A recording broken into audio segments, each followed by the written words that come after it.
जय श्री राधा रानी सरकार की, जय श्री कृष्ण भगवान की, जय श्री गौरी शंकर जी भगवान की, जय श्रावण मास महत्म्य की। मंदिर श्री बंसी वाले महात्मा यूट्यूब चैनल की ओर से हम आप सभी भक्तों का हार्दिक अभिनंदन करते हैं। आज हम आपको सुनाने जा रहे हैं श्रावण मास महत्म्य के 22वें अध्याय की परम सुंदर कथा, जो कि इस प्रकार है। सनत कुमार जी भगवान शिव शंकर भोलेनाथ जी से कहने लगे हैं कि हे प्रभु, श्रावण मास के शुक्ल पक्ष की चतुर्थी के दिन सर्व काम फलप्रद संकट हरण देव देव किस विधि से व्रत तथा पूजा करें, कब उद्यापन करें, यह सब कथा मुझे सविस्तार सुना दीजिए।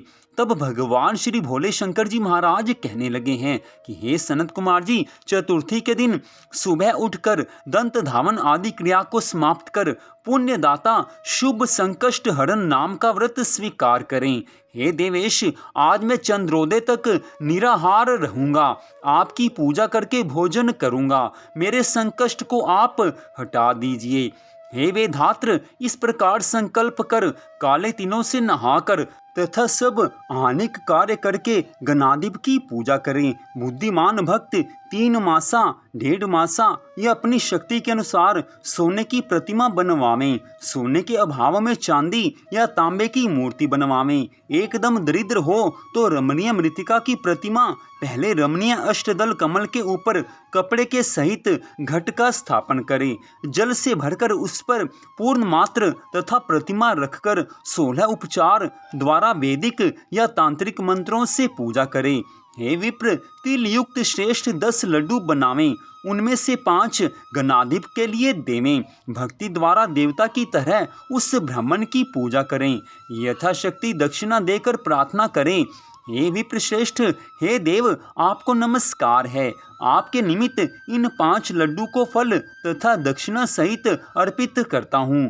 हे द्विज श्रेष्ठ, इसे आप प्रसन्नता से ग्रहण करें, आपत्ति से मेरा उद्धार करें। जो कुछ मैंने द्रव्यहीन कम या अधिक क्रिया की है, हे विप्र रूप गणेश्वर, वह सब परिपूर्ण हो। सुस्वाद अन्नों द्वारा ब्राह्मण को भोजन करा देवें, चंद्रमा को अर्घ देवें। इस तरह विधि से व्रत करें तो गणाधिप प्रसन्न हो जाते हैं, मनुष्य को उसकी मनोकामना के अनुसार फल देते हैं। हे सनत कुमार जी, ये सारी विधि आपसे जो बताई है, ये सब कुछ श्रद्धा भावना से करना चाहिए, क्योंकि भगवान तभी प्रसन्न होते हैं जब भक्त पूरी श्रद्धा भावना से सभी धार्मिक कार्य करता है। मनुष्य जीवन भगवान की कृपा से मिलता है, लेकिन भगवान ने जो विधि विधान बनाए हैं, उन्हीं विधि विधानों के अनुसार भगवान की पूजा पूरी श्रद्धा भावना से करनी चाहिए। और विशेष रूप से श्रावण आदि मासों में, जो कि भगवान को बहुत अधिक प्रिय हैं, इस मास में भगवान की कृपा को प्राप्त करने के लिए अपने तन मन धन को भगवान के चरणों में समर्पित करके सदा भगवान को याद रखना चाहिए।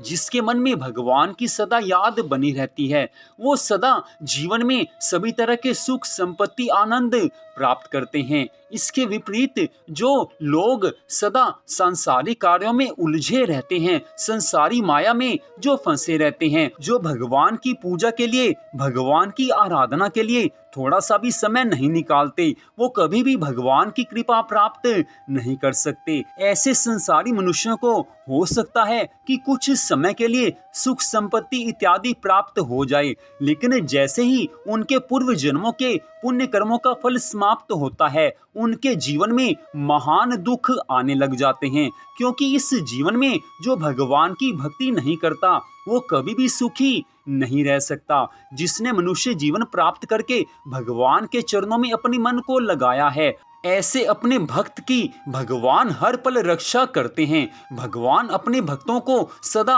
अपनी कृपा देते हैं। भगवान की कृपा जब भक्तों के ऊपर हो जाती है, तो भक्त जीवन में कभी किसी परिस्थिति में अपने मन को नहीं डिगने देते। उनका मन सदा भगवान की भक्ति के आनंद से भरा रहता है। संसारिक दुख उनके मन के ऊपर कोई असर नहीं कर सकते, क्योंकि भक्त को जो भी संसारी दुख अपने कर्मों के अनुसार प्राप्त हों, भगवान उनके दुखों को दूर कर देते हैं। और जिन दुखों को भक्त को सहना आवश्यक होता है, उसके लिए भगवान अपने भक्तों को सहन शक्ति दे देते हैं। तात्पर्य यह है कि भगवान की भक्ति करने से हर तरफ से आनंद ही आनंद है।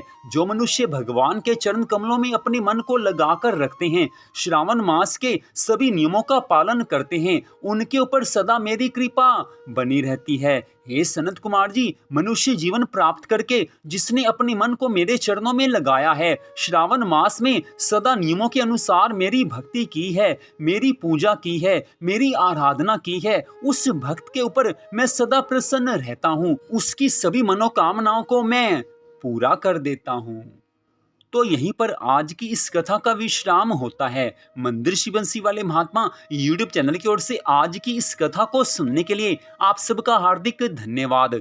भगवान श्री राधा कृष्ण जी की, भगवान श्री गौरी शंकर जी की अनंत कृपा सदा आप सब पर, आपके परिवार पर बनी रहे। इसी मंगल कामना के साथ जय श्री राधा रानी सरकार की, जय श्री कृष्ण भगवान की, जय श्री गौरी शंकर जी भगवान की, जय श्रावण मास महत्यम की। ओम नमः शिवाय। जय जय श्री राधे, जय जय श्री राधे, जय जय श्री राधे श्याम।